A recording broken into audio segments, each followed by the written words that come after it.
Hello everyone and welcome to Order 24/7 Regulatory Bodies and ESO channel. This is Neelam Gehlot, your reasoning mentor. और आज मैं आप लोगों के सामने लेकर आई हूँ ये इन्फॉर्मेटिव वीडियो जिससे कहीं ना कहीं आपके करियर अपॉर्चुनिटीज के ऑप्शंस और ज़्यादा खुल जाते हैं।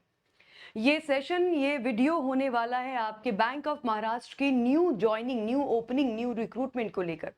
अब इसमें जितनी भी जानकारी है, जो भी हमारे एस्पिरेंट्स को पता होना चाहिए, वो हर एक जानकारी मैं आपके साथ यहाँ पे एक शॉर्ट से वीडियो में शेयर करूंगी। अगर आप एक ग्रेजुएट हैं तो ये वीडियो आपके लिए बहुत इंपॉर्टेंट है, इसलिए लास्ट तक बने रहिएगा। इसके साथ साथ अगर आपने चैनल को अभी तक सब्सक्राइब नहीं किया तो चैनल को सब्सक्राइब जरूर कर ले, सो दैट आप हमेशा अपडेटेड रहें, क्योंकि बहुत सारी ऐसी वैकेंसीज आती रहती हैं जिसमें आप अप्लाई कर सकते हैं। You can grab that career opportunity. तो मेक श्योर करें आपने चैनल को सब्सक्राइब किया हो। तो बिना किसी देरी के let's get started.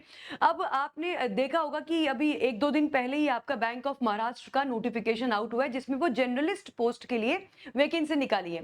Number of vacancy यानी कि पोस्ट भी आपके ठीक ठाक है, कोई बहुत ये कम नहीं है, अच्छे खासे वैकेंसी है, पोस्ट है 550 कुछ आपके वैकेंसी निकाले गए हैं। तो इस वीडियो में मैं वैकेंसी की बात करूंगी और वो सारी जानकारी मैं आपके साथ शेयर करूंगी जो आपको जानना जरूरी है before filling up the form. तो चलिए शुरू करते हैं।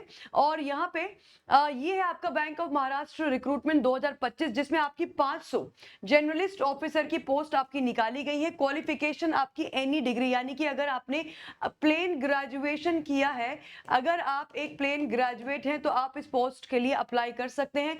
लास्ट डेट फॉर्म को फिल करने की होगी आपकी 30 तारीख, यानी कि 30th ऑफ अगस्त जो है वो आपके इस फॉर्म को फिल करने की आखिरी डेट है। इसके साथ साथ सैलरी जो है वो आपकी होगी 93,960 पर मंथ। तो ये सैलरी आपकी वेरी करेगी, आपकी पोस्टिंग किस जगह पे हो रही है। अगर आपकी कोई मेट्रोपॉलिटन जगह पे पोस्टिंग है तो वहां पे आपके अलाउंसेस और जो वेरिएबल्स, जो पर्क्स है वो और बढ़ जाएंगे। तो आई थिंक अगर मैं देखूं इन शॉर्ट फॉर्म, तो एक ऐसी वैकेंसी है जहां पे आपको डेफिनेटली ट्राई करना चाहिए, जरूरी फॉर्म फिल करना चाहिए। फिलहाल आगे बढ़ते हैं, एक डिटेल को देखेंगे। सबसे पहली बात है आपकी नंबर ऑफ वैकेंसीज के बारे में। तो वैकेंसीज जैसा कि आप देख पा रहे हैं, यहाँ पे आपको दिखाई दे रहा है कि पोस्ट जो है वो आपकी क्या है, वो है जर्नलिस्ट ऑफिसर। ये पोस्ट का नाम है जर्नलिस्ट ऑफिसर। इसके साथ साथ ये स्केल टू ऑफिसर, यानी कि स्केल 2 ग्रेड में ये आपकी पोस्ट है। उसके साथ साथ एम्प्लॉयमेंट टाइप है, ये परमानेंट जॉब आपकी होने वाली है। देन प्रोबेशन पीरियड सर्व करने के बाद ये पोस्ट आपकी क्या हो जाएगी, परमानेंट हो जाएगी। उसके बाद अगर मैं आगे बढ़ूं आपके साथ, तो नंबर ऑफ वैकेंसीज एक बार जरा नजर डाल लेते हैं। एससी जो हमारे एससी कैंडिडेट है 75, एसटी के 37, ओबीसी की 135, ईडब्ल्यूएस इकोनॉमिकली वीकर सेक्शन के लिए ये जो है वो 50 है। और अनरिजर्व्ड कैटेगरी की, यानी कि जनरल कैटेगरी की अगर आप देखें तो 203 वैकेंसी है आपकी जनरल कैटेगरी की, जो कि बेहद अच्छा नंबर है। आप डेफिनेटली इसके लिए तैयारी कर सकते हैं और सिलेक्शन के चांसेस बढ़ जाते हैं। तो टोटल जो है वो आपकी हो जाती है कितनी, 500 वैकेंसी आपकी टोटल हो जाती है। तो ये तो हो गया आपका वैकेंसी। अगली स्लाइड पे चलते हैं। अगली स्लाइड ये कह रही है कि इंपॉर्टेंट डेट्स। तो इंपॉर्टेंट डेट्स यही है कि 13 अगस्त से अभी आपकी जो है फॉर्म फिलिंग शुरू हो चुकी है, और ये फॉर्म फिलिंग की आखिरी डेट जो है वो आपकी 30 तारीख है। तो ये आपकी लास्ट डेट है फॉर्म को फिल करने की। मेक श्योर करें आप इससे पहले फॉर्म फिल कर चुके हैं। इसके साथ साथ मैं एक और बात बता दूं, यहाँ पे ना अभी एग्जाम डेट नहीं बताई है इन्होंने। यहाँ पे अभी आपकी एग्जाम डेट नहीं बताई गई है, और एग्जाम डेट जब नहीं बताई जाती है तो आपके चांसेस थोड़े बढ़ जाते हैं। क्यों? क्योंकि प्रिपरेशन के लिए आपको टाइम ज्यादा मिल गया। अब यहाँ पे एग्जाम डेट होती कि भाई आपका एग्जाम जो है वो सितंबर लास्ट में, तो आपको पता होता कि भाई एग्जाम सितंबर में लास्ट में होने वाला है। लेकिन यहाँ पे जब एग्जाम डेट अभी क्लियर नहीं की गई है, तो इसका मतलब अभी एग्जाम में आपके थोड़ा समय हो सकता है। आपके पास 1.5 से 2 महीने का टाइम तो आप मिनिमम मान के चलिए, 2 से 2.5 महीने का टाइम भी हो सकता है, 3 महीने का टाइम भी हो सकता है। तो ये एग्जाम डेट ना आना इन द इनिशियल नोटिफिकेशन, ये आपके लिए कहीं ना कहीं आपका टाइम प्रिपरेशन का बढ़ जाता है, which is a good positive sign. अगली बात पे आते हैं। सैलरी, जैसा कि मैंने आपको स्टार्टिंग में बताया कि स्केल जो होगा आपका, वो आपका बहुत ही शानदार होने वाला है। तो ये स्केल 2 पे आपका सिलेक्शन होगा, क्योंकि स्केल 2 पोस्ट है। 64,820 आपकी जो है बेसिक पे होने वाली, जो कि आपके लम सम हो जाएगी 93,960 पर मंथ की बेसिस पे, विच इज अ गुड सैलरी। इसके साथ साथ ना कि केवल सैलरी है, यू विल बी एलिजिबल, मतलब जो अगर सेलेक्ट होगा तो उसको डियरनेस अलाउंस मिलेगा, उसको एचआरए मिलेगा, उसको लीज रेंटल जिसको हम कहते हैं वो मिलेगा, सीसीए मिलेगा, medical and other allowances etcetera perquisites as per the rules in force from time to time. Now allowances में vary depending upon the place of posting, और ये जो आपके पर्क्स और अलाउंसेस है ये वेरी भी कर सकते हैं आपकी प्लेस ऑफ पोस्टिंग के हिसाब से। तो हर वो चीज जो एक सरकारी नौकरी में आपको मिलती है वो सारी चीजें आपको मिल रही हैं यहाँ पे, विच is a very good thing. और बैंक ऑफ महाराष्ट्र एक पब्लिक सेक्टर लेंडिंग है, तो आपको ये भी ध्यान रखना चाहिए कि सारी वो चीजें जो पब्लिक सेक्टर बैंक में मिलती है वो आपको यहाँ पर भी मिलेंगी। मतलब अगेन ये भी आपके लिए एक चेक है कि हाँ you should apply for this post. अगले बढ़ते हैं एलिजिबिलिटी क्राइटेरिया। एलिजिबिलिटी क्राइटेरिया हम हमेशा दो तरीके से देखते हैं, एक तो आपकी क्वालिफिकेशन क्या है ना, एक तो आपकी क्वालिफिकेशन क्या है, दूसरा आपकी एज के बेसिस पे। इसमें दोनों ही बातें जो है वो ध्यान रखना कि cut off date for the eligibility criteria and other details is 31 July 2025। जैसे कि अगर आपकी ग्रेजुएशन मांगी गई है तो ग्रेजुएशन आपकी 31 जुलाई 2025 तक हो जानी चाहिए। जो भी आपका एज क्राइटेरिया है वो भी आपका 31 जुलाई 2025 के रेफरेंस में चेक किया जाएगा। तो जो आपकी कट ऑफ डेट है एजुकेशन, क्वालिफिकेशन, एज या एलिजिबिलिटी क्राइटेरिया या किसी और भी चीज के लिए, वो सब जो है वो रेफरेंस, वो स्टैंडर्ड डेट आपकी 31 जुलाई 2025 के रेफरेंस में रहने वाला है। आगे बढ़ते हैं। एलिजिबिलिटी क्राइटेरिया में सबसे पहली बात कि आपने क्या कर रखा हो। ग्रेजुएशन में आपसे मांगी गई है तो यहाँ पे क्वालिफिकेशन में आपसे इसेंशियल मतलब जो जरूरी है, जो होना ही चाहिए वो ये है कि आपके पास बैचलर डिग्री हो, चलेगा। Integrated dual degree in any discipline, अगर आपके पास बैचलर डिग्री चलेगा, या आपके पास इंटीग्रेटेड डुअल डिग्री है किसी भी डिसिप्लिन में वो भी चलेगा। लेकिन इंटीग्रेटेड डुअल डिग्री आपके पास क्या 60% की होनी चाहिए, ठीक है। तो ग्रेजुएशन है आपने कर रखा किसी भी डिसिप्लिन में, या आपके पास एक इंटीग्रेटेड डुअल डिग्री है किसी भी डिसिप्लिन में विद मिनिमम ऑफ 60% मार्क्स, तो 60% मार्क्स होने चाहिए अगर आप अनरिजर्व कैटेगरी से बिलोंग करते हैं, और 55% आपके होने चाहिए अगर आप SC ST OBC या PWBD कैंडिडेट हैं उस केस में। अच्छा ये तो हो गया इसेंशियल। तो बेसिकली जनरल वालों को प्लेन ग्रेजुएट होना जरूरी है और 60% मार्क्स आपके आए हो। टोटल एग्रीगेट यानी कि सारे सेमेस्टर्स मिला के एग्रीगेट एवरेज जो आपका बन रहा है वो आपका बनना चाहिए 60%। SC ST वालों के लिए या अन्य कैटेगरी के लिए 55%, 55%। यहाँ पे अब आते हैं डिजायरेबल। मांगा क्या क्या है कि कुछ और एडिशनल अगर आपके पास है तो वो अच्छी बात होगी। वो क्या है, वो ये है कि professional qualification like CMA, CFA, ICWA from a recognised institution recognised by the government of India और इट्स रेगुलेटरी बॉडीज। तो अगर आपके पास इस तरह की प्रोफेशनल क्वालिफिकेशंस अगर आपके पास है, जैसे कि CMA लिखा है, CFA लिखा है, ICWA लिखा है, तो ये आपके लिए एक सोने पे सुहागा हो जाएगा, चार चांद वाली बात हो जाएगी। कहीं ना कहीं आपको उसमें आपको प्रेफरेंस दिया जाएगा। देन पासिंग ऑफ जायब एंड कायब इज डिजायरेबल। अगर आपने जायब एंड कायब का एग्जामिनेशन आगे चल के पास किया है या पहले से पास कर रखा है तो ये भी डिजायरेबल होगा। देन एक्सपीरियंस, पोस्ट क्वालिफिकेशन यानी कि आपके ग्रेजुएशन के बाद आपसे एक्सपीरियंस मांगा गया है। वो एक्सपीरियंस जो है वो आपका 3 साल का as an officer in any schedule public sector bank and schedule private sector bank. तो 3 साल का क्वालिफिकेशन पूरी होने के बाद 3 साल का आपका जो है एज एन ऑफिसर आपका एक्सपीरियंस यहाँ पे मांगा गया है। किसी भी पब्लिक सेक्टर बैंक जो स्केड्यूल लिस्ट में आती है या फिर किसी भी प्राइवेट स्केड्यूल बैंक में अगर आपका वो एक्सपीरियंस है तो ये डिजायरेबल नहीं है, ये इसेंशियल है, ये मांगा गया है, ठीक है। Experience in credit related areas, branch head अगर आप रहे हैं, इंचार्ज इज प्रेफरेबल। तो अगर आप कहीं किसी ब्रांच के हेड रहे हैं या किसी ब्रांच के आप इंचार्ज हैं तो ये प्रेफरेबल होगा, जरूरी नहीं है, मैंडेटरी नहीं है। देन एज आपसे मांगी गई है 22 साल से 35 साल। तो एज जो है वो आपकी 22 से 35 ईयर है, और ये 22 से 35 ईयर जो एज है ये अनरिजर्व कैटेगरी के है। अन्य कैटेगरीज को जो रिलैक्सेशन मिलते हैं वो रिलैक्सेशन आपके सामने है। SC ST को 5 साल का, OBC को 3 साल का, PWBD कैंडिडेट यानी कि पर्सन विद डिसेबिलिटीज में अगर कोई SC ST वाले कैंडिडेट है तो 15 साल का, OBC वाले तो 13 साल का, और जनरल और अनरिजर्व कैटेगरी वाले हैं तो 10 साल का आपको यहाँ पे रिजर्वेशन मिलेगा, विच इज अगेन जिस तरह के बाकी अन्य गवर्नमेंट जॉब्स में आपको देखने को मिलता है। अब आते हैं सिलेक्शन प्रोसेस के बारे में। आपका सिलेक्शन किस तरीके से होने वाला है। देखो सिलेक्शन के यहाँ पे दो चीजें हैं, बेसिक, बड़ा बेसिक सा सिलेक्शन प्रोसेस है। आपको एक ऑब्जेक्टिव टेस्ट देना है यानी कि ऑनलाइन आपका पेपर होगा, और इस ऑनलाइन ऑब्जेक्टिव पेपर में मल्टीपल चॉइस क्वेश्चंस आपके आएंगे। 150 नंबर का आपका ये होगा, फिर इंटरव्यू होगा आपका 100 नंबर का। इन दोनों के नंबर मिला के आपका सिलेक्शन होगा, मेरिट उसके बेसिस पे बनेगी। यहाँ पे एक लाइन आप नीचे देख पा रहे हैं जहां पे लिखा है कि minimum cut off marks for online examination and interview and the final selection will be 50% for the unreserve category, EWS category and 45% for SC ST and OBC PWBD candidate. मतलब जो आप मिनिमम परसेंटेज मार्क्स जो आपसे required है, जिसको हम बोलते हैं sectional cut off, overall cut off, तो सेक्शनल कट ऑफ आपकी, या मैं बात करूं कि मिनिमम कट ऑफ वो बच्चे पास माने जाएंगे वो एस्पिरेंट पास माने जाएंगे जिनके कम से कम 50% आते हैं ऑब्जेक्टिव टेस्ट में भी, जिनके 50% आते हैं उनके इंटरव्यू में भी, और जिनके दोनों को मिला के यानी कि ऑब्जेक्टिव प्लस इंटरव्यू को मिला के भी जिनके क्या आते हैं 50% आते हैं, ये अनरिजर्व कैटेगरी का है। और जो हमारे SC ST OBC ये कैटेगरीज है वहां पे 45% मार्क्स मांगे गए हैं। तो ये मिनिमम कट ऑफ क्राइटेरिया है। क्या इतना नंबर लाने से सिलेक्शन हो जाएगा? ऐसा नहीं होता है। इससे तो आप पास माने जाएंगे। अगर इससे ऊपर आपके, इससे आप पास हो गए, आपने क्वालिफाई कर लिया टेस्ट, अब मेरिट बनेगी। बहुत सारे बच्चे क्वालिफाई करेंगे, बहुत सारे एस्पिरेंट्स क्वालिफाई करेंगे, फिर उस मेरिट में अगर आपके नंबर ज्यादा आए हैं तो आप मेरिट के बेसिस पर फिर आपका सिलेक्शन होगा। तो टेस्ट को पास करने के लिए कम से कम 50% नंबर आपका यहाँ पे होना चाहिए। तो अगर मेरा जो ये वाला एग्जाम है, जो मेरा ऑब्जेक्टिव एग्जाम है 150 नंबर का है, तो इसमें 75 मार्क्स आपसे जो है वो एक्सपेक्टेड है। इंटरव्यू मेरा 100 नंबर का है तो 50 नंबर आपसे एक्सपेक्टेड है फॉर द अनरिजर्व कैटेगरी, बाकी 45% बाकी अन्य कैटेगरी के लिए। तो आई होप ये क्लियर हुआ। अब आ गए हम अपने एग्जामिनेशन पैटर्न पे। एग्जाम पैटर्न आपका ऑब्जेक्टिव टेस्ट होना, फिर इंटरव्यू होना, सिंपल है।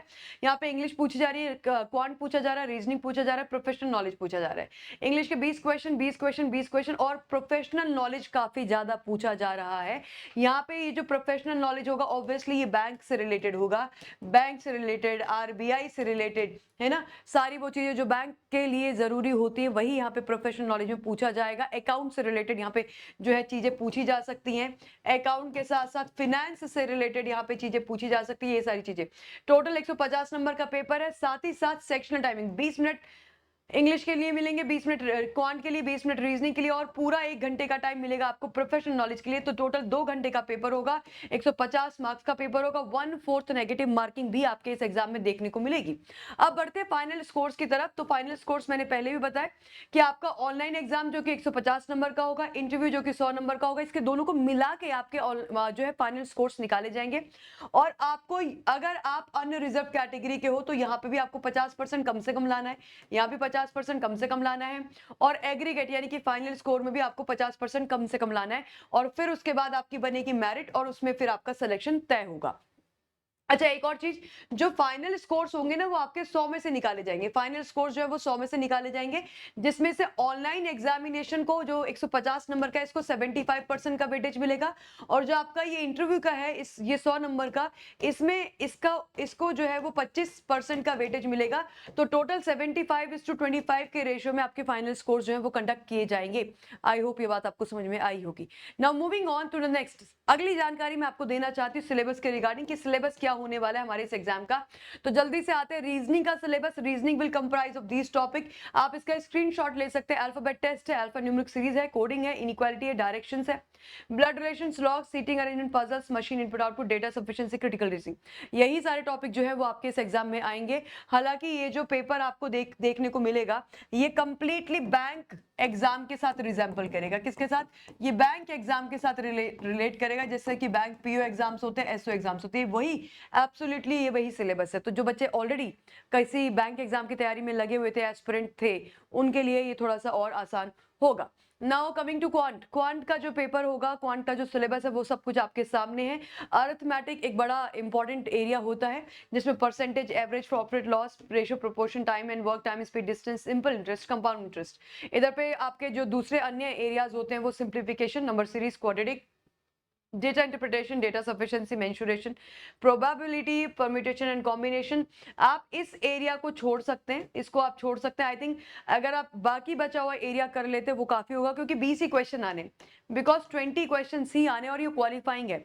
तो केवल क्वालिफाई अगर मुझे करना है तो मैं अगर इतना यहां से इतना कर लूं और यहाँ से जो है ये सारी चीजें को थोड़ा समझ लूं, कुछ चैप्टर्स यहाँ से कर लूं, कुछ चैप्टर यहाँ से कर लूं, 20 क्वेश्चन कुछ पूछे जाने हैं और केवल मुझे क्वालिफाई करना है, तो I think that can be easily doable, बहुत आसानी से कर पाओगे। इंग्लिश का बेसिक सिलेबस होता है, स्पॉटिंग एरर है, सेंटेंस इंप्रूवमेंट है, करेक्शन है, reading comprehension, cloze test, para jumble, fill in the blanks.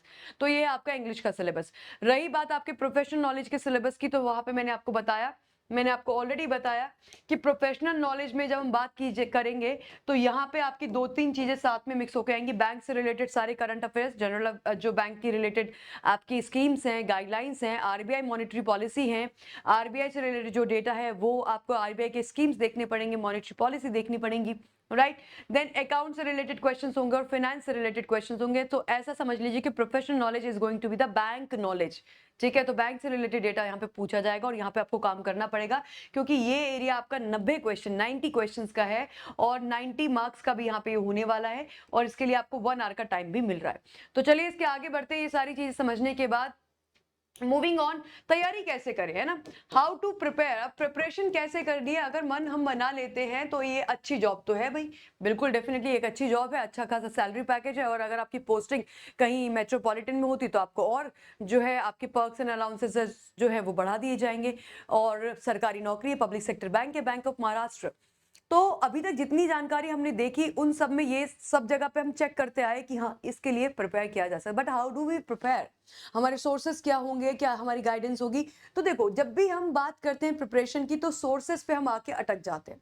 Sources में 3 चीजें आती हैं आपकी, एक तो राइट गाइडेंस, आप किसके अंडर जो है चीजें प्रिपेयर कर रहे हैं, आपका मेंटोर कौन है, आपको सही से गाइड किया जा रहा है, या आप अगर कहीं से भी पढ़ रहे हैं, फ्री चैनल से भी अगर आप पढ़ रहे हैं, तो क्या आप जिससे पढ़ रहे हैं वो आपको राइट वे में गाइड कर रहे हैं, क्या वो आपको वो कंटेंट पढ़ा रहे हैं जो आपके एग्जाम के लिए रेलेवेंट है, क्या वो आपको रेलेवेंट पढ़ा तो रहे लेकिन क्या आपको समझ में आ रहा है, क्या सारी चीजें अच्छी हैं, तो क्या उन्होंने टॉपिक वाइज हर एक चीज कवर कर दी है, क्या पूरा का पूरा सिलेबस आपका वहां से कवर हो रहा है। So these are the question that needs to be asked. Then books proper अगर हमें कुछ फॉलो करनी है, और देन लास्ट जो इसको हम बड़ा अंडर एस्टिमेट करते हैं, जो लास्ट है वो है टेस्ट सीरीज, क्योंकि टेस्ट सीरीज लगाने से हमें पता चलता है हम कितने पानी में हैं, और हमें जितना जल्दी पता चल जाए कि हम कहाँ पे अभी हमारा लेवल है, उतना जल्दी हमारे पास एक स्कोप होता है इंप्रूवमेंट का।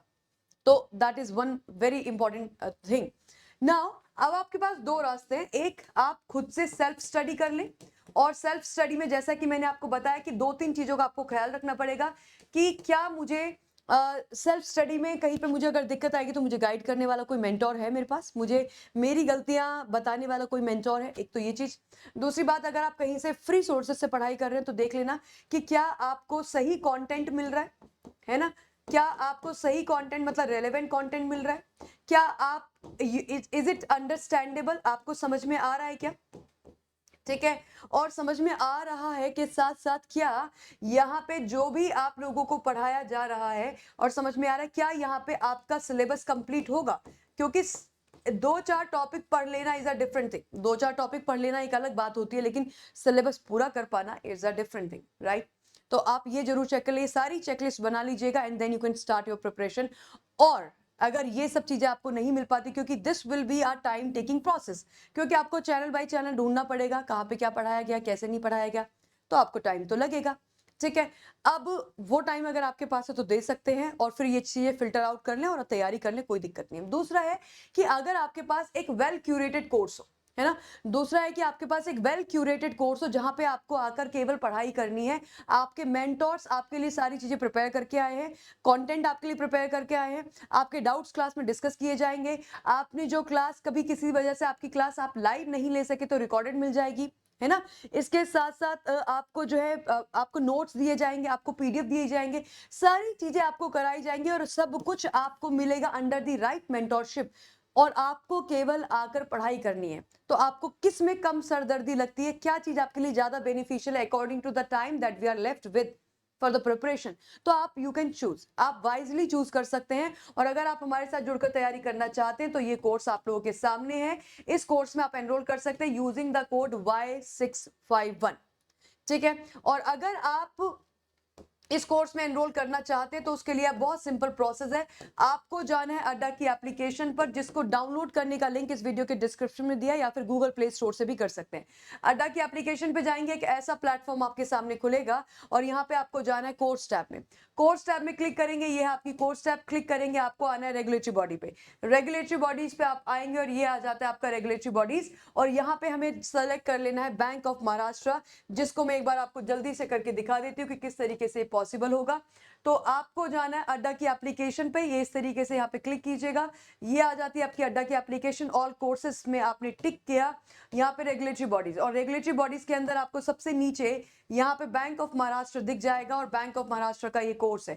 इस कोर्स पे आप जैसे ही क्लिक करेंगे आपको सारी जानकारी, पहली बात तो ये कोर्स जो है वो आपका 12 महीने के लिए यानी कि पूरे के पूरे 1 साल के लिए वैलिड है, ये बात ध्यान में रखिएगा। आप और नीचे जाएंगे तो आपको इस कोर्स से रिलेटेड जितनी भी फीचर्स हैं कि क्या क्या इसमें आपको प्रोवाइड कराया जा रहा है वो सारी जानकारी होगी। उसके बाद यहाँ पे कौन मेंटोर्स पढ़ा रहे हैं, उनका प्रोफाइल क्या है, कितना पढ़ाया है, कितने एक्सपीरियंस है। देन इसके बाद यहाँ पे आपका स्टडी प्लान आ जाएगा, ये सारा आपका स्टडी प्लान यहाँ पे है, आप इसको चेक कर सकते हैं। तो ये सारी चीजें मतलब आपका जितना भी डाउट है वो सारा डाउट आपका क्लियर हो जाएगा। और केवल आज के लिए आपका ये जो कोर्स है ये 79% ऑफ पे नहीं बल्कि ये 81% ऑफ पे होगा। आपको जाके यहाँ पे करना है बाय नाउ, और बाय नाउ करने के बाद आपको यहाँ पे लगा देना है डिस्काउंट कोड। ये डिस्काउंट कोड यहाँ पे मैंने लगाया है Y651, और जैसे ही आप ये डिस्काउंट कोड लगाते हैं तो वो बैच जो आपको 2100 का दिखाई दे रहा था वो हो जाता है आपका 1999 का। एंड ये लिमिटेड ऑफर है आपका, ये आपको जो 80% का डिस्काउंट दिखाई दे रहा है ये लिमिटेड पीरियड के लिए है। तो 1999 में आप ये बैच ले सकते हैं using the discount code Y651। That will be all guys from my side. मैंने हर वो डिटेल जो आपके लिए जरूरी है इस एग्जाम को फिल करने के लिए, मैंने हर वो डिटेल कवर करी है। आई एम श्योर इससे आपकी सारी जानकारी क्लियर हो गई होगी, लेकिन इसके बाद भी अगर आपको कोई डाउट रह जाता है तो मुझे कमेंट सेक्शन में जरूर बताइएगा after watching this class, and I will be able to answer your queries. तो अगर सेशन अच्छा लगा, वीडियो अच्छा लगा, इन्फॉर्मेशन आपको क्लियर हो गई है, start preparing and all the very best guys. Thank you everyone.